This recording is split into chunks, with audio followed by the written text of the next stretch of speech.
네, 반갑습니다.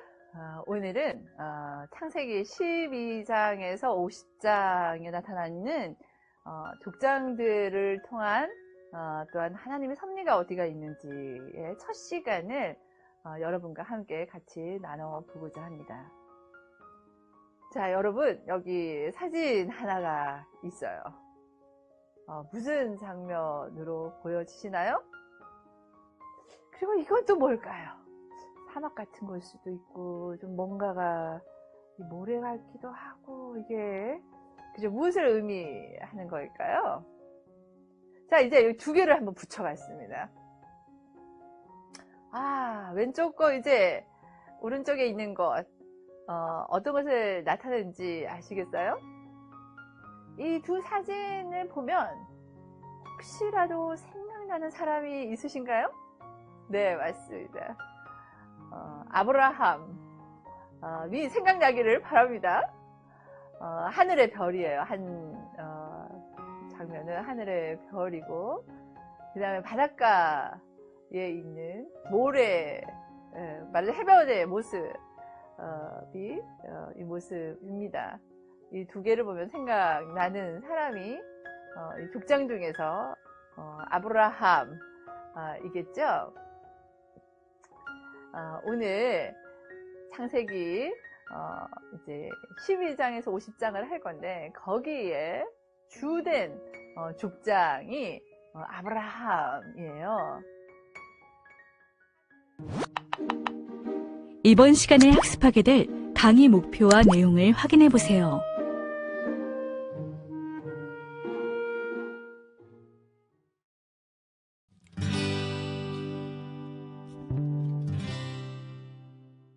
오늘 창세기 이제 12장에서 50장을 할 건데, 거기에 주된 족장이 아브라함이에요. 그래서 이 하늘의 별과 바다의 모래가 어떤 상관성이 있는지 일단 살펴보겠습니다. 이제 우리가 창세기를 같이 한번 살펴봤는데요. 1장에서 11장으로 하나가 단락이 끊어진다고 얘기했어요. 그리고 12장부터 해서 아브라함이 나와요. 아브라함으로 나오죠. 거기서는 12장부터 해서 50장이 하나로 연결이 되는데, 어떻게 구조가 나눠지냐면, 여기서 보여지는 것처럼 1장에서 11장은 내용은 천지 창조로부터 해서 아브라함이 딱 등장하는 그까지가 나타나 있고요. 거기에 4가지 사건이 일어나고 있답니다. 크게는 창조, 아담과 하와의 타락, 그 노아의 홍수, 바벨탑 사건이 기록이 되어 있어요.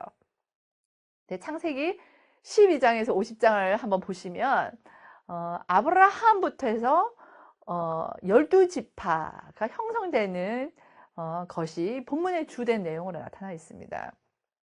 거기에도 숫자 4개, 4가 또 집중이 되어 있어요. 이것은 4대에 걸쳐서 나타난 족장의 내러티브가 기록이 되어 있습니다. 잘 알다시피 아브라함, 이삭, 야곱, 요셉, 이렇게 4대의 족장이 기록이 되어져 있습니다. 이렇게 창조의 4개의 사건은요, 기간이 굉장히 길어요. 약 2000년이나 되는 사건이 기록이 1장에서 11장이란 말이에요. 아주 작은 부분이잖아요. 그런데 여기 12장에서 50장까지는요, 218년 정도 되는, 281년 정도 되는 기간 동안에 되어진 그런 스토리가 적혀 있어요. 아주 길게 자세하게 기록이 되어 있는 것이 창세기 12장에서 50장입니다. 1장에서 11장까지는 우주의 시작을 알리고 있어요. 그렇다면 12장부터 50장까지는요, 이스라엘 민족의 시작이 기록이 되어져 있습니다. 이렇게 두 부분으로 창세기의 구조가 이렇게 나란히 배열되어 있는 것을 볼 수가 있겠습니다. 그렇다면 이제 뒷부분에 있는 창세기 12장에서 50장의 구조는 어떻게 되어 있는지 한번 보자고요. 좀 전에 말한 것처럼 4대에 걸친 족장의 스토리라고 했잖아요. 보면 23장까지가 아브라함, 그 다음에 26장까지가 이삭, 36장까지가 야곱, 그 다음 50장까지가 요셉의 스토리, 내러티브로 되어져 있습니다. 앞에서 본 바와 같이 11장까지는 내러티브 진행이 어떻게 해요? 아주 긴 2000여 년 시간이 빠른 속도로 11장에 기록이 되어져 있어요. 그런데 여기 12장에서 50장은 아브라함 개인의 그 가계의 사건들이 기록이 되어져 있습니다. 여기에서 보면 아브라함에게 땅을 주시겠다는 언약과 큰 민족이 이루어질 것에 대한 약속이 이제는 아브라함부터 해서 이삭, 야곱, 요셉으로까지 진행이 되고 있어요. 그런데 처음에는 하나님께서 아브라함에게 큰 약속을 땅을 주고 그 다음에 거기서 큰 민족을 이룰 것이다 라고 딱 해요. 그런데 성경 원문을 잘 읽어보면 어떻게 되냐면 정착할 땅을 쉽게 구하지를 못합니다. 그리고 족장의 아내들이 그 자손을 쉽게 얻지를 못하고 세월 동안 기다리는 것이 나타나 있어요. 그리고 이것을 통해서 알 수 있는 것은 하나님의 약속은 반드시 성취는 되는데요. 그런데 빠른 시간은 되지가 않아요. 내가 원할 때 이루어지는 것도 아니에요.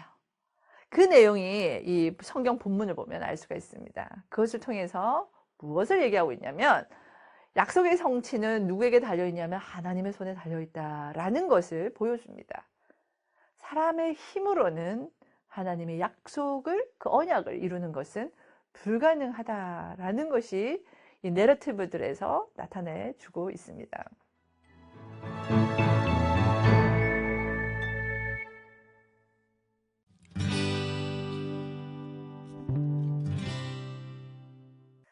그렇다면 이 창세기 12장에서 50장에서 가장 중요하다라고 볼 수 있는 아브라함에 대해서 살펴보고자 해요. 처음에 12장을 딱 보면요. 11장에서 바벨탑 사건으로 이제 한 단락이 끝이 납니다. 그리고 12장 첫 부분부터 하나님께서 개입을 하세요. 아브라함에게. 1절에서 3절을 보면 후사를 주겠다. 그리고 땅을 주신다라고 얘기하면 너는 이제 집을 떠나라 라고 가라 라고 얘기를 하세요. 그에 대한 응답이 무엇으로 이루어지냐면 이삭의 출생으로 다시를 한 보시겠어요? 21장을 보면 거기에 이삭이 출생함으로 말미암아 하나님 후사를 주시겠다는 것에 대한 응답으로 결론이 낼 수가 있겠어요. 그래서 12장부터 해서 21장 7절까지를 옆에서 이렇게 보여지는 구조로 나타낼 수가 있어요. 우리가 앞에서 이제 많이 봤어요. 이것을 무슨 구조라고 하죠? 교차 대구법이라고 합니다. 서로 같은 내용이거나 반대되는 것이 쌍을 이루면서 반복되어져서 그 다음에 가장 중앙에는 핵심되는 내용이 자리를 하고 있는 구조가 교차 대구법이라고도 하고 카이즘이라고도 얘기합니다. 처음에 하나님께서 아브라함을 부르시고 응답으로 이제 이삭이 출생을 하고 아브라함이 너무나 훌륭한 사람인데 말입니다. 근데 실수를 2번을 해요. 그것이 B와 B에 나타나 있습니다. 아내 사라를 누이라고 거짓말을 하는 것이 2번 있어요. 그리고 함께 떠나왔던 조카 롯이 소돔에 정착을 하게 되는데 C-에서 보면 그 소돔에서 롯이 탈출을 하게 되는 것이 나타나 있습니다. 그리고 이제 롯이 소돔의 전쟁에 일어났을 때에 아브라함이 개입을 하게 됩니다. 그런데 보면 이제는 소돔을 위해서 롯을 위해서 아브라함이 개입해서 하나님께 기도하는 장면도 나타납니다. 그리고 이를 보면 이제 상속자의 약속을 하나님께서 하세요. 언제? 15장. 굉장히 중요한 장이죠. 후사가 아브라함에서 날 것이다 라고 하나님께서 얘기를 하세요. 그래서 그것이 한 번 더 이 다시를 보면 이제 누구에게 약속을 하냐면 사라에게 얘기하세요. 아들에 대한 약속을 하시면서 사라에게서 날 것이다 라고 18장에서 말씀을 합니다. 이것이 서로 쌍을 이루고 있어요. 점점 내려가서 후사가 날 것이라고 아브라함을 통해서 날 것이라는데 안 나는 거예요. 그러니 하갈을 통해서 누가 출생을 하게 됩니까? 이스마엘이 출생을 하게 돼요. 그리고 난 다음에 17장에 보면은 하나님의 언약이 주어지는데요. 그때에 할례가 행해지고 그 다음에 새 이름이 주어지게 됩니다. 이 두 사람의 새 이름이 주어지고 아들에 대한 약속의 확인이 한 번 더 있게 됩니다. 이렇게 해서 아브라함의 내러티브의 구조는 이게 교차대꾸법으로 이렇게 나타나 있으면서 중앙에 하나님의 언약, 여호와의 언약이 핵심으로 자리를 하고 있는 것이 보여집니다. 그렇다면 이 앞에서 봤던 아브라함 내러티브에 대한 이해를 좀 가져보면 좋겠습니다. 이 아브라함 내러티브에는요, 신기하게도 톨레도시 없어요. 가계도가 없습니다. 그전에는 있어요. 아브라함의 가계도도 있고 있는데 여기에서는 없어요. 앞에서는 민족에 관한 집중이었다면, 전역적인 것이었다면 여기서는 개인에서 집중이 되어져 있습니다. 이 지역은 가나안으로 한정되어져 있어요. 그리고 이 아브라함 내러티브의 핵심은 뭐냐면 후손에 대한 약속이에요. 후손에 대한 약속이고, 그래서 그것이 12장부터 해서 21장 7절로 끝이 나는데 거기 이렇게 되어 있어요. 아브라함이 노경에 내가 아들을 낳았도다 하니라, 이렇게 되어 있어요. 즉 뭐냐면 아브라함과 후사에 대한 그것이 하나님의 약속의 중심이다라고 하는 것으로 좀 전에 본 도표에서도 중심에 자리를 하고 있어요. 여러분, 하나님께서 이제 후사를 주겠다는 약속을 12장 1절부터 쭉 하셨단 말이에요. 그런데 그 현실은 어떠냐면 이 내러티브, 아브라함 내러티브를 좀 읽어보면 12장, 13, 14장 해서 쭉 읽어보면 이렇게 긴장들이 여러 가지, 몇 가지 긴장이 있어요. 어떤 긴장이냐면 하나님이 약속했지만 그것이 이루어질까라고 하는 것에 대한 긴장이 있어요. 그 긴장들 몇 가지를 한번 살펴볼까요? 하나님이 약속을 했어요. 후사에 대한 약속이 딱 중심에 있는데 사라는 잉태치 못하여 자식이 없어요. 그래서 그것을 보면서 우리는 또 긴장이 되어집니다. 정말 잉태치 못하는데 자식이 있을 수 있을까라는 것으로 우리도 생각이 되어져요. 그리고 난 다음에 아브라함과 사라 자식이 없어서 없는 가운데 어떻게 해요? 점점 늙어가고 있어요. 그리고 그것만이 아닙니다. 이 아브라함 덕택에 사라는 이 누이가 되는 것처럼 거짓말 되어져서 다른 나라의 왕의 아내가 될 뻔한 사건이 일어납니다. 위기가 오는 것이죠. 하나님께서 누구에게 후손을 주겠다고 약속을 하셨어요? 아브라함이에요. 아브라함과 사라를 통해서 하시겠다 했는데 딴 나라의 왕의 아내가 될 뻔하였습니다. 이제 더더욱 큰 긴장은 사실은 아브라함 내러티브를 보면 어디서 나타나냐면 이스마엘의 출생으로 긴장이 되어져요. 하나님께서는 아브라함과 사라를 통해서 후사가 나게 했다고 했는데 거기서는 없어요. 자녀가 안 생기는 거예요. 없는 거예요. 그런데 이제 하갈을 통하여 이스마엘이 출생을 하게 되었습니다. 그것으로도 긴장이 되어지고, 그 다음에 사실은 처음에 하나님께서 떠나라, 아비의 집을, 친척 일가 아비의 집을 떠나라 했을 때 롯이 아브라함과 가족이 되어져서 함께 감으로 그 조카 롯이 가족이 되었기 때문에 또 후계를 연결하는 것이 아닐까라는 긴장감을 가질 수가 있어요. 이런 많은 요소들이 아브라함 내러티브에 포함되어 있습니다. 그런데 결국은 어떻게 되나요? 하나님께서 약속하신 것처럼 사라를 통해서 잉태케 하셔서 기다리던 그 아들 이삭을 주심으로 이러한 긴장들이 해소되어지는 것을 봅니다. 결국은 하나님의 약속하심은 사람이 어떻게 할 수 없고 하나님께서 이루시는 것을, 많은 긴장들의 요소 가운데서도 하나님의 행하심이 굽이굽이 있는 것이 아브라함 내러티브에서 나타나 있습니다. 그 다음에 우리가 잠깐 보기를 원하는 것은 아브라함의 내러티브를 볼 때에 지리적 배경을 한번 보자는 거예요. 이제 지도가 하나 떠 있을 터인데 이 지도를 한번 보세요. 제가 한번 창세기 11장 31절, 12장 되기 직전에 있는 구절이죠. 여기에서 어떤 지역을 따라서 아브라함이 여정을 시작했는지 한번 보도록 할까요? 창세기 11장 31절입니다.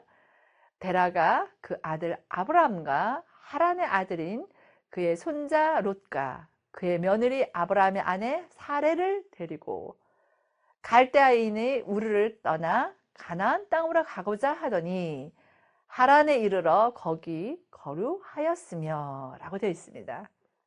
갈대아 우르를 떠나서 이제는 가나안 땅 가기 전에 어디 있어요? 하란이에요. 있죠. 거기에 거류하였다라고 되어 있습니다. 여러분이 지도를 보면 이동 경로를 좀 알 수가 있겠죠? 그렇다면 이제 아브라함의 내러티브를 이해하기 위해서는 이제 우리가 그 가계가 어떻게 되는지 좀 궁금하지 않나요? 가계도를 한번 여러분에게 제시해 보고자 합니다. 이렇게 눈으로 한번 보세요. 데라가 아버지예요. 그죠? 거기에 하란이 있고 그 다음에 나홀이 있고 아브라함이 있습니다. 그래서 아브라함이 사라가 있고 거기에 이삭이 나고 하갈에게서는 이스마엘이 태어나게 돼요. 그죠? 그 나홀에서는 부두엘과 라반과 리브가 이렇게 연결되어지는 것이 보여지시죠? 라반에서 딸이 레아와 라헬이 오고 거기서 이삭에서 나온 에서와 야곱이 있는데 야곱이 라헬을 만나게 되고 라헬의 소생 중에서 이제 베냐민과 요셉과 베냐민이 태어나게 됩니다. 그리고 그 야곱에서 그 12지파인 자녀들이 태어나게 됩니다. 그렇게 해서 이 12지파의 형성이 창세기 50장에 마무리 때는 이 12지파 민족적인 형성이 일어나고 그 다음 이 가물어서 기근 때문에 이제 애굽으로 내려가는 일들이 있게 됩니다. 그래서 창세기 50장까지는 아브라함, 이삭, 야곱, 요셉을 통하여서 하나님께서 선택한 이스라엘의 민족으로 형성되는 것으로 결론이 나고 있는 것을 볼 수가 있겠습니다. 이렇게 아브라함의 가계도는 형성이 되어져 있습니다. 그렇다면 이제 오늘 특히 집중해서 보고 싶은 것은 뭐냐면 하나님께서 아브라함에 부르신 그 부르심이에요. 이 부르심을 보면서 우리의 부르심도 한번 생각을 해보는 시간이 됐으면 합니다. 11장에서 바벨탑 사건으로 마무리가 되어졌어요. 그리고 아브라함이 등장을 살짝 합니다.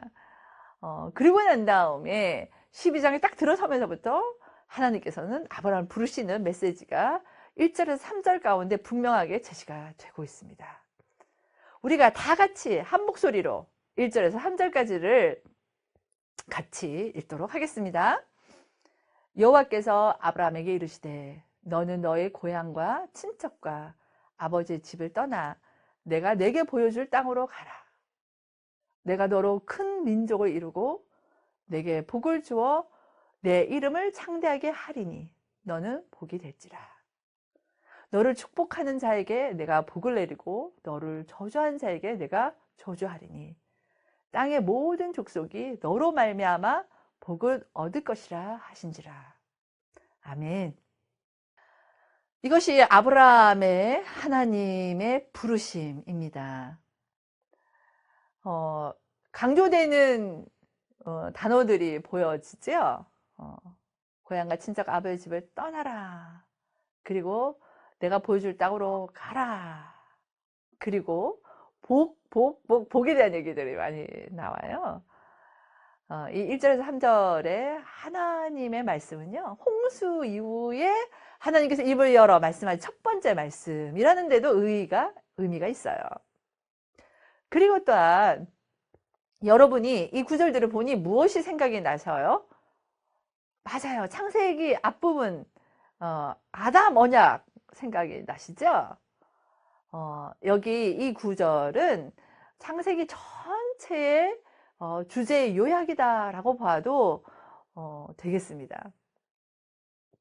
큰 민족 이루는 것, 그리고 복이 되는 것, 땅의 모든 족속이 복을 얻게 되는 것, 이것이 전체 창세기의 주제다라고 보시면 되겠습니다. 그렇다면 이게 아브라함의 부르심이 1절에서 3절까지 나타나는데 이 부르심의 특징을 좀 살펴보고자 합니다. 한번 자세히 깊이 들어가 보고자 해요. 하나님의 명령과 약속이 함께 나타나 있습니다. 명령이 1절에 나타나 있죠.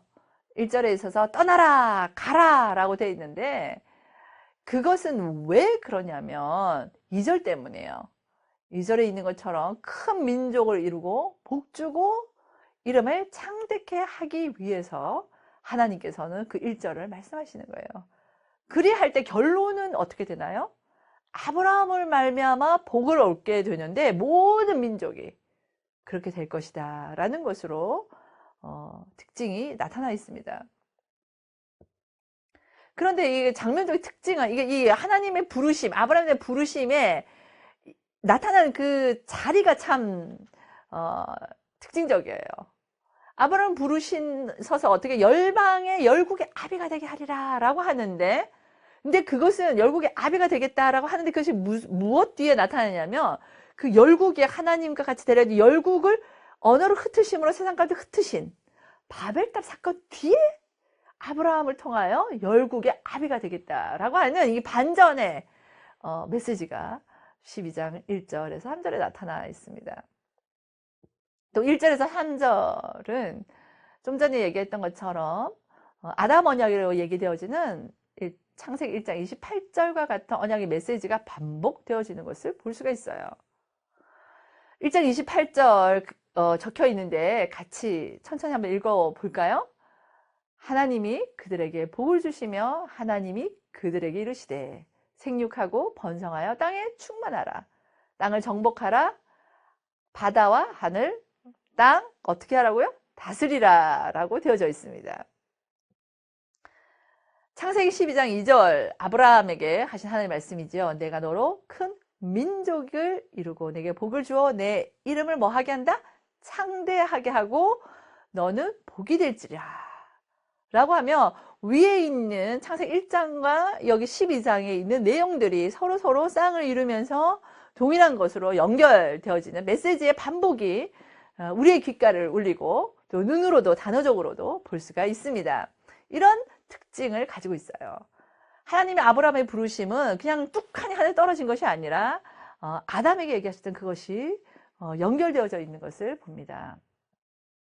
그러면 우리가 한 절씩 한번 살펴보고자 해요. 아브라함의 부르심에서 1절에서는 여호와께서 아브라함에게 이르시되 너는 너의 고향 친척과 아버지의 집을 떠나 내가 보여줄 땅으로 어떻게 하라? 가라 라고 얘기하고 있어요. 이것은 명령형이에요, 여러분. 이거는 뭐 어떻게 서로 뭐 이렇게 니고시에이션 서로 뭐 이렇게 토론해보고 한번 조율해본 이런 게 아니에요. 하나님의 명령이세요. 여러분 여기서 나타낸 고향과 친척, 아버지의 집 이것은 무엇일까요? 고향은 하란을 포함한 메소포타미아 지역이에요. 굉장히 강력한 그리고 발전된 아주 좋은 땅이지요. 거기를 떠나라는 거예요. 친척은 그 지역에 같이 사는 가족 구성원, 부족과 같이 사는 지역의 구성원, 가족 구성원으로 된 집안이에요. 아버지의 집은 갈대 우루이죠. 이것들을 다 떠나라라는 거죠. 좀 큰 데서부터 점점 줄어드는 거죠.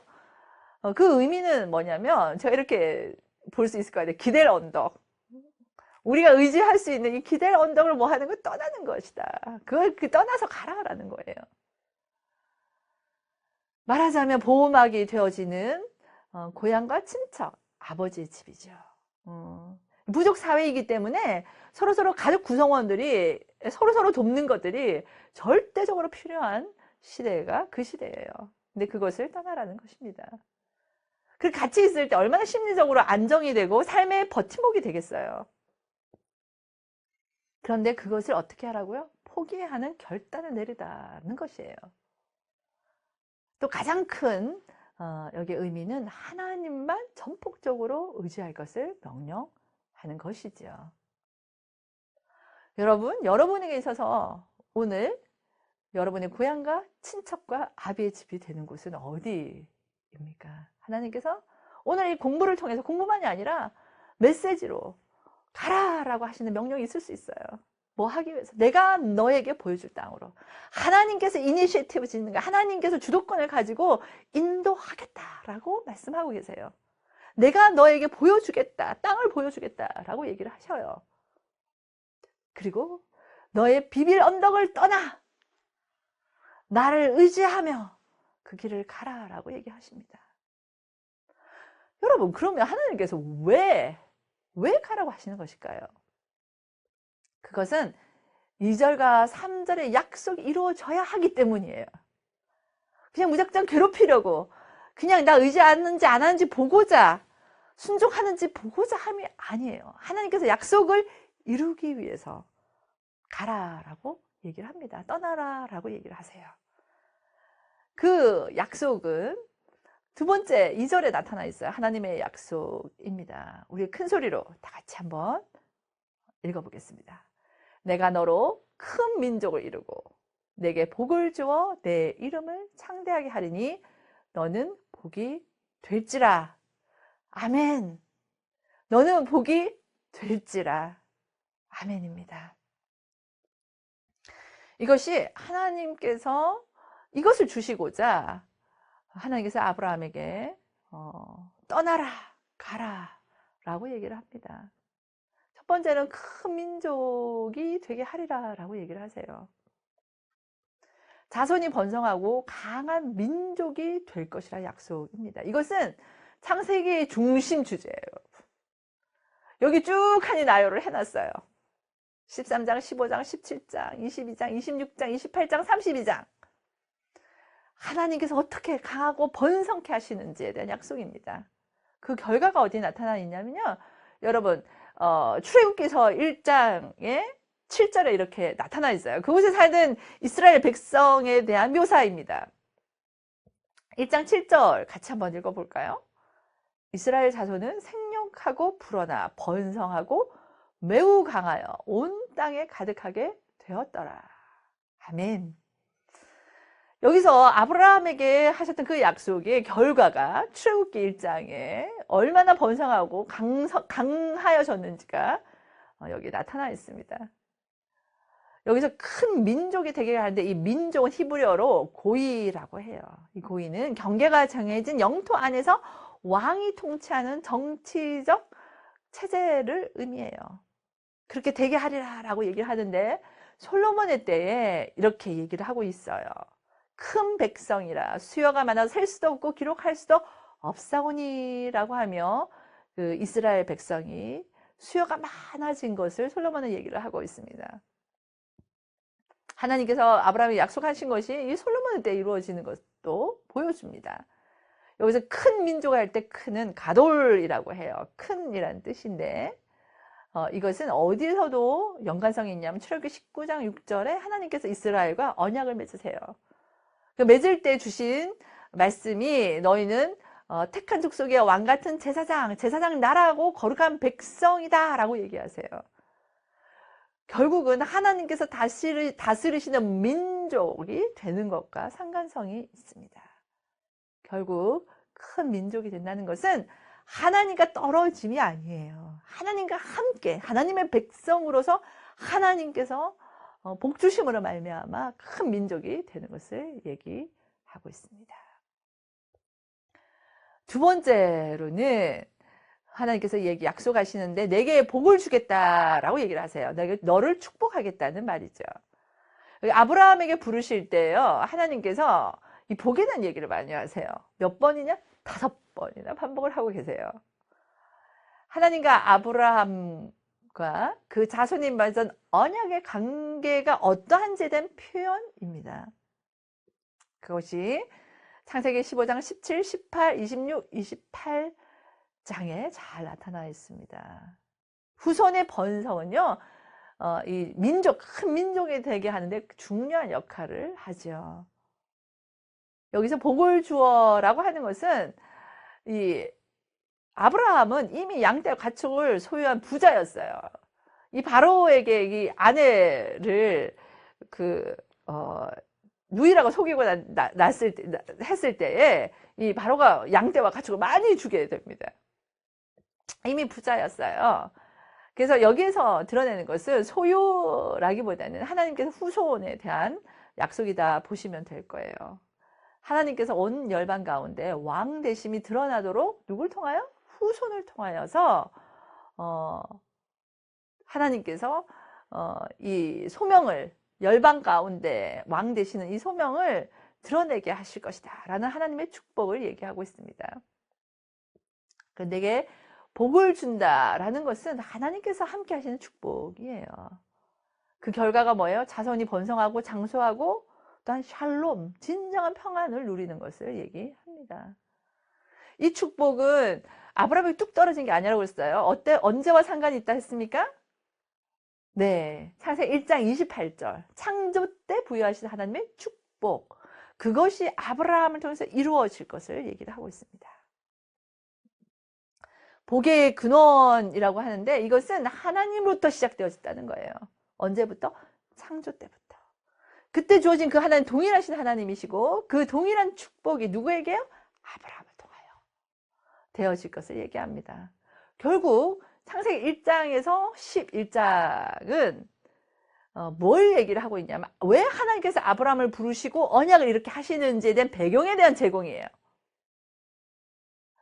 1장 11장이 배경이라는 말이 아니라 아브라함의 언약 하시는 그 하나님의 모습을 이해하는데 이것이 충분히 그 자료와 그 마음을, 하나님의 마음을 얘기를 해주는 것이 1장에서 11장이다라는 거예요.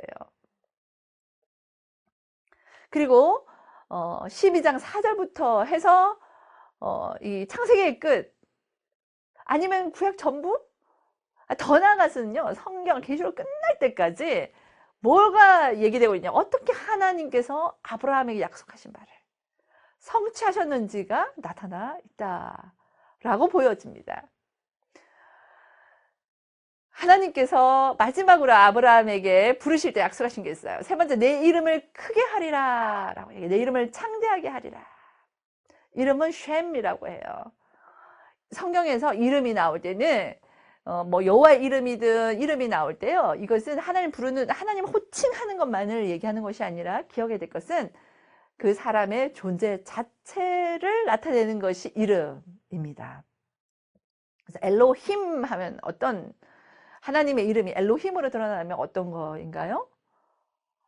능력의 하나님이시다 라는 거고, 여호와라는 이름은 하나님께서 이스라엘과 언약을 맺을 때 주신 이름이에요. 그래서 여호와라고 할 때는 하나님의 그 언약의 하나님의 그 존재가 드러나는 것이 그 이름입니다.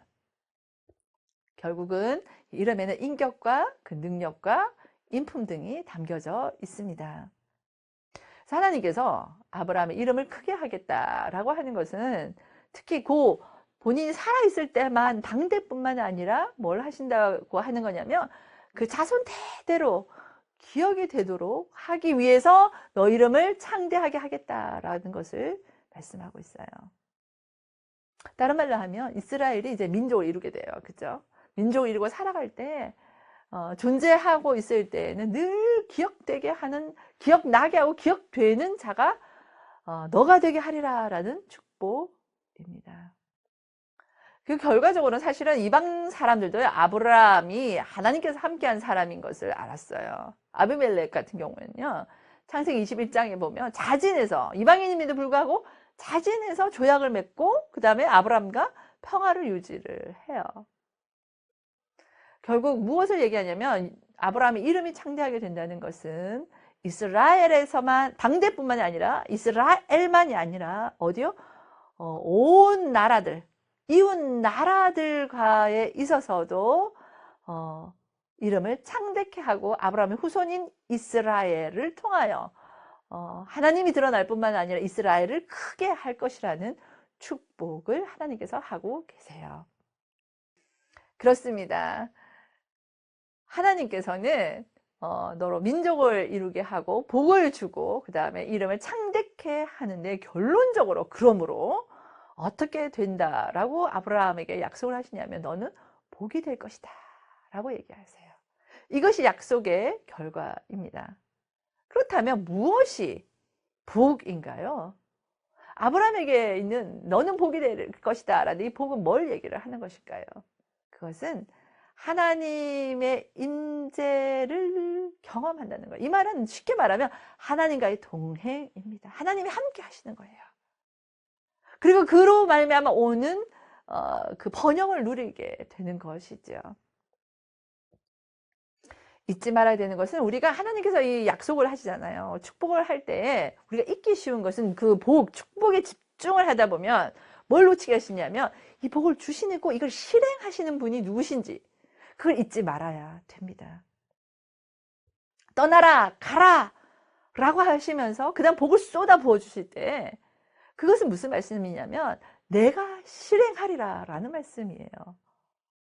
그러므로 말미암아 이 아브라함에게 약속하신 이 약속을 실행하실 분이 여호와 하나님 나다 라는 것을 말씀하시는 것인 것을 1절에서 3절 가운데서도 우리가 읽을 수 있어야 하겠습니다. 이제 3절이 있어요. 이 3절에 있어서는 무엇을 나타내냐면 아브라함과 세상을 위한 하나님의 계획이 담겨져 있습니다. 하나님께서 이 복을 시행하시는데 하나님의 계획이 있어요. 어떻게 복이 되게 하시느냐라고 하면 너를 축복한 자에게 하나님께서 복을 주고 아브라함을 저주한 자에게 하나님께서 저주하신다라고 합니다. 그 복이 땅의 모든 족속이 너 아브라함을 통하여 복을 얻을 것이다 라고 얘기를 합니다. 여러분 이 말씀을 통해서 이게 3절의 말씀이에요. 아브라함의 약속이 1, 2절에 있었던 그 2절에 있었던 그 약속이요. 그 복이 아브라함의 혈통적 자손에만 위한 것이 아니다라는 것입니다. 이 본문에 있는 말씀처럼 하나님의 언약은 하나님의 회복, 하나님의 축복은 친히 창조하신 땅의 모든 족속에게 약속하신 복이다라는 것입니다. 어디에서 우리가 알 수가 있냐면 사도 바울을 통해서 신약의 갈라디아서에서 말씀하고 있어요. 갈라디아 3장 7절에서 9절입니다. 갈라디아 3장 7절에서 9절 우리 다 같이 한 목소리로 한번 읽어보도록 하겠습니다.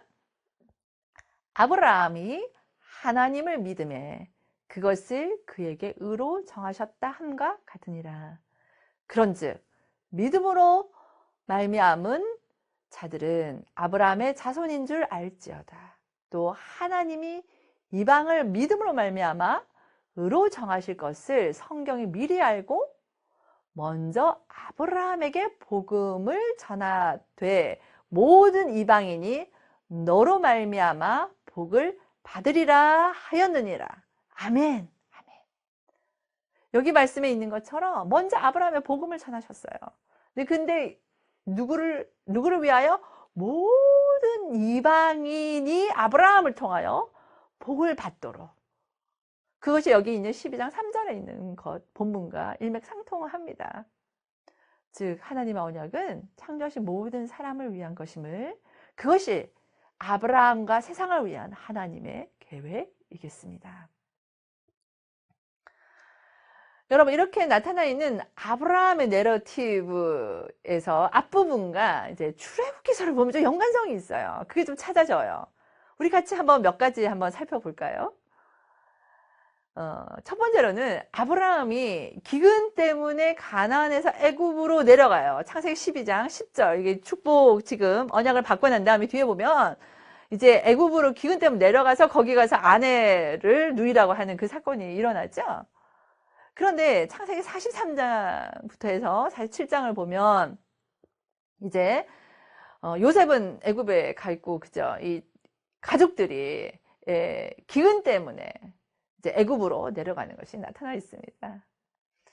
그리고 아브라함의 아내 사레가 바로의 궁에 거하게 돼요. 그죠?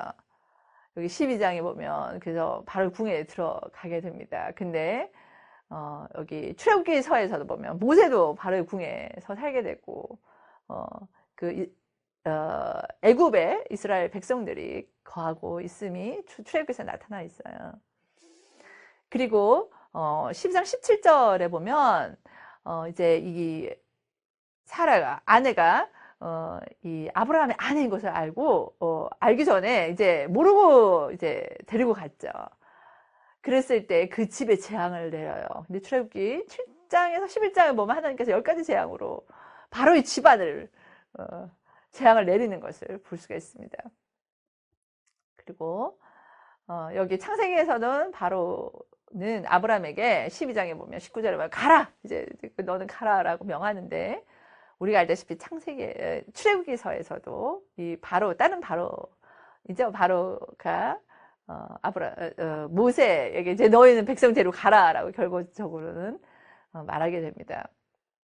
아브라함은 여기 12장과 13장에 보면요, 많은 재물과 보화를 가지고 애굽을 떠나요. 출애굽기 12장에서도 보면 이스라엘 민족이 나올 때에 그 애굽 사람들이 많은 보화와 이 재물들을 다 줍니다. 그리고 떠나오게 되죠. 이렇게 사례를 또한 아브라함이 그 바로의 궁에서 이제 구해냈죠. 본인 실수로 갔지만 구해낸 건 무엇을 위함이에요? 하나님의 약속은 아브라함과 사라를 통해서 후손을 주시겠다 약속하신 거예요. 그 약속의 성취를 위해서 이제 구해내게 됐어요. 출애굽 사건을 또 보면은 하나님께서 아브라함과 언약을 지키시는 그 사건이에요. 너희 민족, 너의 후손을 통하여 되게 하리라 했는데, 하나님께서 이스라엘 강성케 하실 뿐만 아니라 하나님께서 그 후손들을 통하여 구원을 이루시기 위해서 그 언약을 지키심이 나타나 있습니다. 재밌지 않나요? 이렇게 아브라함 내러티브와 출애굽기서에서도 서로 쌍을 이루는 스토리들이 있고, 그걸 통해서 하나님의 메시지가 보여집니다. 여러분, 이제 아브라함 내러티브 중에서 또 우리가 재밌게 볼 수 있는 것은 아브라함과 룻이 서로 이제 같이 있다가 이제 헤어지게 돼요. 그죠? 이제 그거에 대한 선택권, 어떤 것을 선택하느냐에 대한 모습이 창세기 13장에 나타나 있어요. 한번 본문을 지금 한번 펼쳐 보시겠어요? 이제 아브라함은 어떠냐면 애굽에서 이제 처음 하나님의 이름을 부르는데 베델 근처 가나안 중심으로 돌아오게 됩니다. 12장에 보면 베델에서 제사를 지내요. 근데 13장에 보면 거기로 돌아오게 됩니다. 이제는 아브라함과 룻이 이제 서로 분가하게 됐어요. 그 이유가 이제 바로에게서 많은 재물도 가지고 나오고 이제 가축이 불어난 거예요. 그래서 아브라함과 룻이 이제 목자들이 목초지, 팔레스타인 지역이잖아요. 그러다 보니 목초지가 그렇게 많지가 않은 거예요. 그러다 보니 서로가 다툼이 일어나요. 그 목자들이. 그래서 아브라함이 뭐라고 했냐면 서로 다투게 하지 말자라고 하여서 이제 서로 이제 분가할 것을 얘기를 하게 됩니다.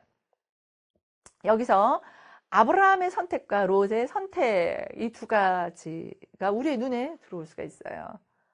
여러분 한번 본문을 보세요. 아브라함은요, 자기 권리를 주장치 않아요. 어떻게 하나요? 너가 우하면 나는 좌할 것이요, 너가 좌하면 내가 우하리라 라고 하며 선택권을 먼저 양보를 합니다. 먼저 선택해도 아무 무리가 없는 위치가 아브라함이죠. 그러나 권리를 주장치 아니하고 그 선택권을 롯에게 줍니다. 그러면 여러분, 롯은 어떤 선택을 하게 되나요? 본문 13장 10절을 우리 다 같이 한번 읽어볼까 합니다.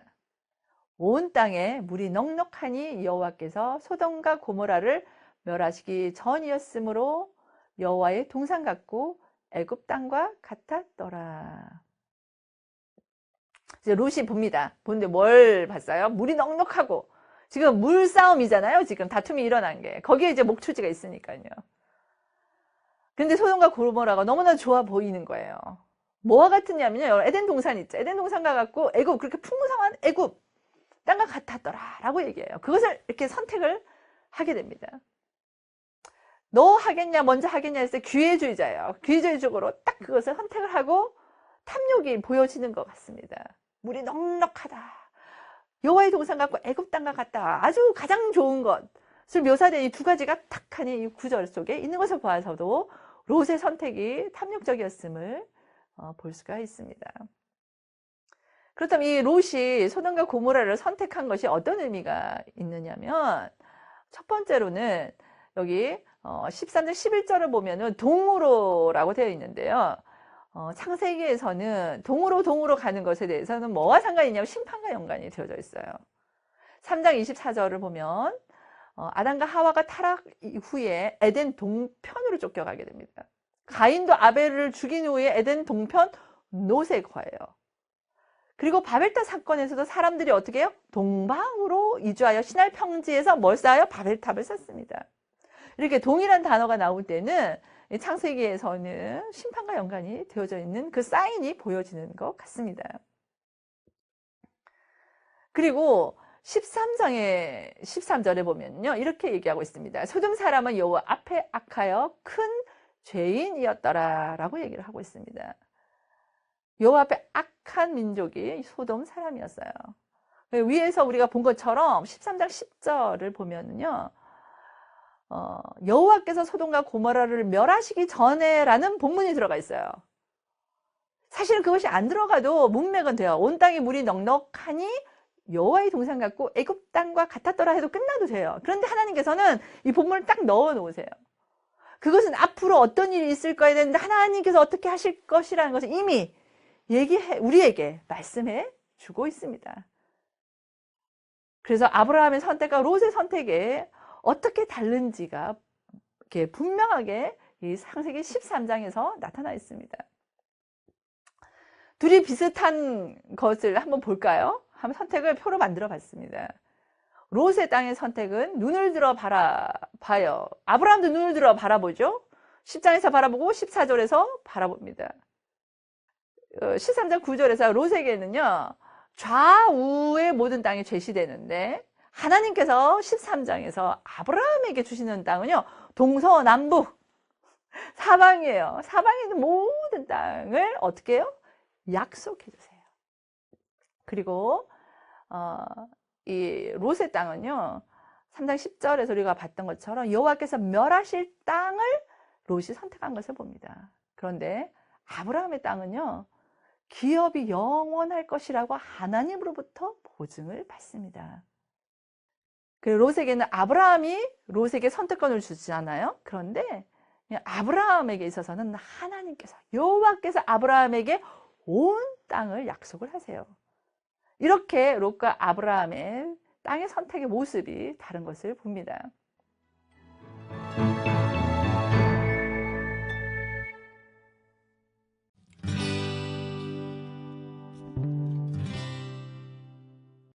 그렇다면 언제 하나님의 약속이 성취되겠습니까? 창세기 12장 1절에서 3절에 약속이 있어요.